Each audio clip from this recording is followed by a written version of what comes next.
तो आइए दोस्तों, पिछला चैप्टर हमने जो है ख़त्म कर दिया था फाइनेंशियल स्टेटमेंट इंट्रोडक्शन वाला। उसके आगे के टॉपिक्स हम जो है फाइनेंशियल स्टेटमेंट 1 चैप्टर में हम जो है करेंगे।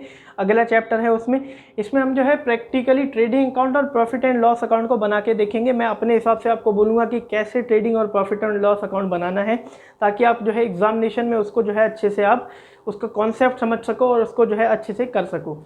तो अगर आपको इस कंटेंट में इंटरेस्ट है तो प्लीज़ मेरे चैनल को ज़रूर सब्सक्राइब करें, अपने फ्रेंड्स और रिलेटिव के साथ शेयर करें। तो बिना टाइम वेस्ट की इस वीडियो को शुरू करते हैं।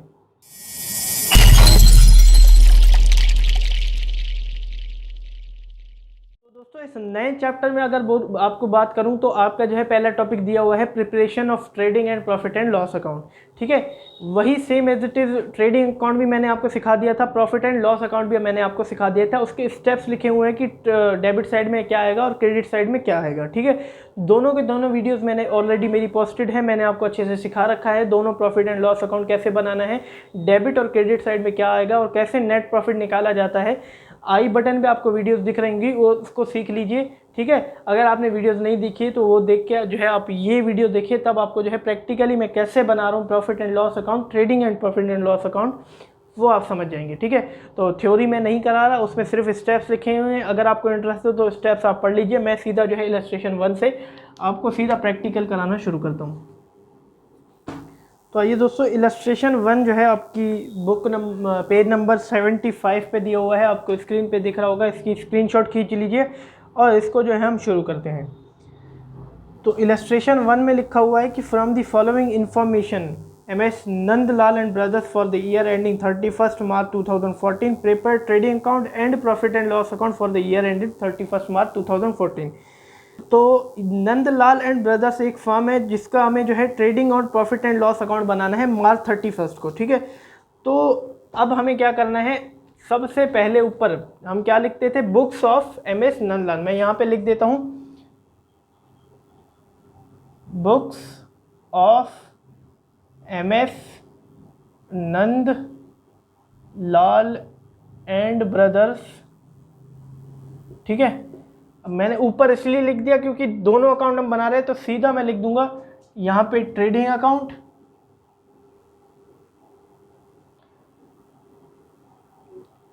Trading account for the year ended 31 मार्च 2014। ऐसे ही आपको लिखना है, book of MS Nandlal and brothers trading account for the year ended 31 मार्च 2014। यहाँ पे और क्या लिखेंगे, profit and loss account for the year ended 31 मार्च 2014। जो भी आपको ईयर एंड की डेट गिवन होगी उसमें आप जो है लिख देंगे। ये हमारा डेबिट साइड हो गया, ये हमारा क्रेडिट साइड हो गया, फिर प्रॉफिट एंड लॉस अकाउंट का डेबिट साइड और ये हमारा क्रेडिट साइड। ठीक है, हमें जो है ट्रेडिंग अकाउंट और प्रॉफिट एंड लॉस अकाउंट बनाना है। ऊपर लिख दिया books of MS Nandlal and brothers trading account, books of MS Nandlal and brothers profit and loss account. ठीक है, दोनों के दोनों हमें बनाने हैं। तो आइए, सारे बैलेंसेस हमें गिवन है, सारे बैलेंसेस को सिर्फ हमें जो है निकाल के इससे पुट करना है दोनों के अकाउंट में और नेट प्रॉफिट और ग्रॉस प्रॉफिट निकालना है। ऑलरेडी मैंने अच्छे से आपको जो है ये सिखा दिया है कि नेट प्रॉफिट और ग्रॉस प्रॉफिट निकाला कैसे जाता है, फिर भी हम जो है अमाउंट डाल के अभी निकाल लेंगे। सबसे पहले स्टॉक गिवन है और स्टॉक के आगे क्या लिखा हुआ है, 1/4/2013, 1 अप्रैल 2013। मतलब कि हमारे जो है ईयर एंडेड हमें क्वेश्चन में गिवन है 31 मार्च 2014। तो मतलब स्टार्टिंग बिगिनिंग डेट क्या होगी भाई, 1 अप्रैल 2013 होगी। फाइनेंशियली ऐसी तो होता है, तो ये बिगिनिंग की डेट गिवन है, तो मतलब कि ये हमारा बिगिनिंग का स्टॉक है। बिगिनिंग का स्टॉक मतलब ओपनिंग स्टॉक। ऑलरेडी मैंने आपको बता दिया था कि ओपनिंग स्टॉक किस साइड आता है। जर्नल एंट्री में नहीं करनी, जर्नल एंट्री मैंने समझा रखी है, आई बटन पे वीडियो होगी। ट्रेडिंग अकाउंट और प्रॉफिट एंड लॉस अकाउंट जाके देख लीजिए। तो यहाँ पे डेबिट साइड में मैं लिख दूंगा 2 ओपनिंग स्टॉक। आप चाहे तो स्टॉक 1/4/2013 भी लिख सकते हैं और 2 ओपनिंग स्टॉक करके भी लिख सकते हैं। अमाउंट डाल दिया। नीचे गिवन है परचेज कैश और क्रेडिट, दोनों गिवन है, परचेज कैश और परचेज क्रेडिट। हमारी नेट परचेज निकलती है जिसके अंदर हमारी जो है कैश परचेज भी होती है, क्रेडिट परचेज भी होती है। ठीक है, तो मैं क्या करूँगा यहाँ पे 2 परचेजेस लिख दूंगा, 2 परचेज गिवन है ना हमें, तो यहाँ पे मैं ब्लैक यूज़ कर लेता हूँ। यहाँ पे लिख दूंगा कैश और क्रेडिट, दोनों परचेजेस लिख दूंगा मैं यहाँ पे। ठीक है, कैश हमारी 42,000 की है और 18,000 की हमारी जो है, तो ये 60,000 हमारी जो है नेट परचेज निकल के आ गई। तो ये मैंने लिख दी। Purchases debit side of trading and trading account के आती है, ट्रेडिंग अकाउंट के डेबिट साइड में आती है, तो डेबिट साइड में मैंने परचेजेज लिख दी। ठीक है, कैश और क्रेडिट दोनों लिखनी है। फिर आता है फ्रेट इनवर्ड। ठीक है, फ्रेट इनवर्ड, फ्रेट हमारा जो है फैक्ट्री का एक्सपेंस होता है। ठीक है, शिप से हमारे माल जो है फैक्ट्री से आएगा, तो फ्रेट इनवर्ड हमारा जो है डायरेक्ट एक्सपेंस है। तो डायरेक्ट एक्सपेंस है कहाँ आएगा, ट्रेडिंग अकाउंट के डेबिट साइड में। तो टू फ्रेट इनवर्ड लिख दिया। कितना अमाउंट है, 1800 का।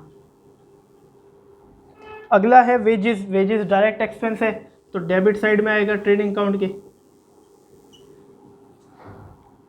4500। अगर आपको ट्रेडिंग अकाउंट सीखना है कि कौन सी चीज़ें डेबिट में आ रही है, कौन सी चीज़ें क्रेडिट में आ रही है, तो ऊपर आई बटन पे वीडियो है, आप जाके देख सकते हैं।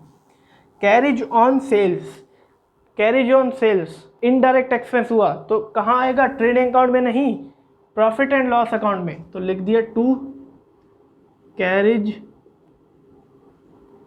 On sales. कितना अमाउंट है, 800 का, तो 800 लिख दिया। अगला है टेलीफोन चार्जेस।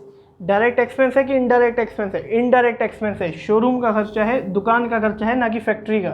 तो टू टेलीफोन चार्जेस 1600, इसीलिए मैंने प्रॉफिट एंड लॉस अकाउंट की डेबिट साइड में लिख दिया। इलेक्ट्रिसिटी एक्सपेंस, भैया उसमें जो है फ्यूल पावर होता है, वो हमारा डायरेक्ट एक्सपेंस होता है, लेकिन इलेक्ट्रिसिटी इनडायरेक्ट एक्सपेंस है, प्रॉफिट एंड लॉस अकाउंट की डेबिट साइड में आएगा। To electricity expense 1200।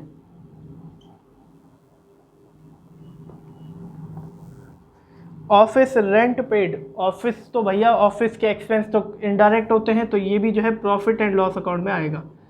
To office rent, ठीक है, 6000। सैलरीज इनडायरेक्ट एक्सपेंस है, प्रॉफिट एंड लॉस अकाउंट में आएगी।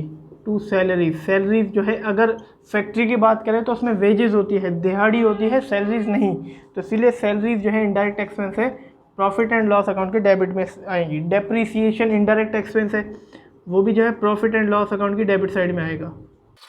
अगला आ जाता है सेल्स। सेल्स हमारी डायरेक्ट इनकम है, ठीक है, तो क्रेडिट साइड में आएगी ट्रेडिंग अकाउंट की।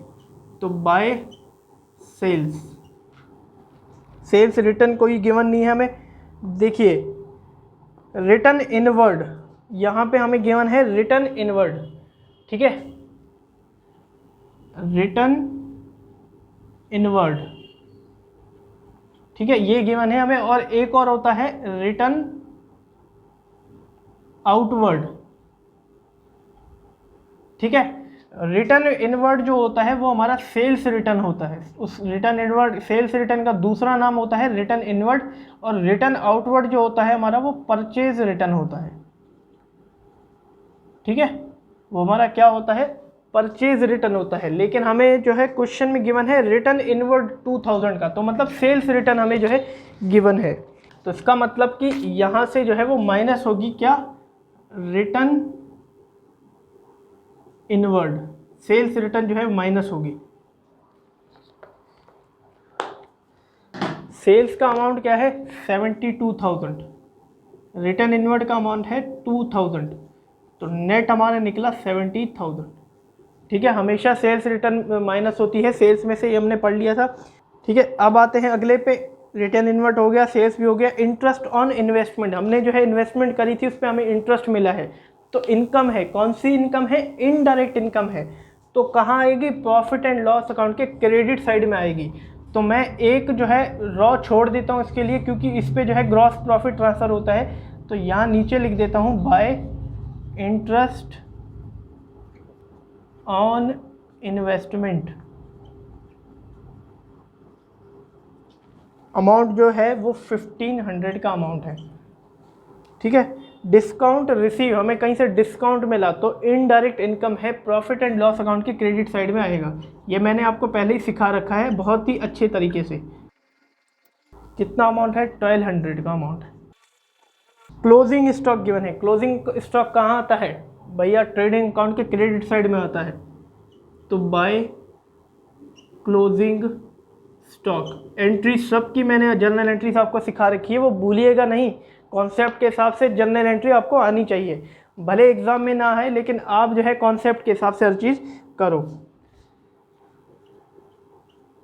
7200 मैंने लिख दिया, सारे के सारे बैलेंसेस मैंने पुट कर दिए, ठीक है। अब हमें जो है ग्रॉस प्रॉफिट और नेट प्रॉफिट निकालना है, ठीक है। सारे के सारे बैलेंसेस मैंने पुट कर दिए जो आपकी बुक में गिवन थे। अब हमारा काम क्या रह गया? ग्रॉस प्रॉफिट और नेट प्रॉफिट निकालने का, क्योंकि हमें जो है ट्रेडिंग अकाउंट से ग्रॉस प्रॉफिट निकालना था और प्रॉफिट एंड लॉस अकाउंट से नेट प्रॉफिट निकालना था। अब इसको बैलेंस को उसके लिए चाहिए मुझे कैलकुलेटर, तो मैं उठा लेता हूँ, ठीक है। सबसे पहले देखते हैं कि कौन सा कॉलम बड़ा है। मुझे जो है ये कॉलम बड़ा दिख रहा है, क्रेडिट कॉलम जो है वो बड़ा दिख रहा है, मुझे जो है क्रेडिट बैलेंस ज़्यादा दिख रहा है। तो सबसे पहले मैं क्रेडिट बैलेंस को जो है टोटल कर लेता हूँ। 70,000 और 72,000 मतलब कि 77,200 हो गए। तो दोनों साइड लिख दिए 77,200 minus 5,800 minus 60,000 minus 1,800 minus 4,500।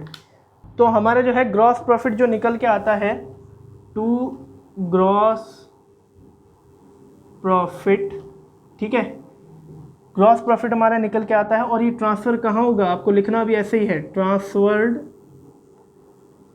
To profit and loss account. जो हमारा अमाउंट निकल के आया है वो निकल के आया है 5100 का जो है अमाउंट निकल के आया है। मेरा क्रेडिट कॉलम बड़ा था, सारा डेबिट कॉलम मैंने माइनस करके मेरा 5100 निकल के आया, तो वो मेरा क्या हुआ? ग्रॉस प्रॉफिट हुआ। ट्रेडिंग अकाउंट कराते वक्त मैंने आपको ये समझा दिया था। अब वही ग्रॉस प्रॉफिट ट्रांसफ़र होगा यहाँ पे credit side of profit and loss account, क्योंकि यहाँ पे डेबिट है। तो यहाँ लिखूँगा मैं बाय ग्रॉस प्रॉफिट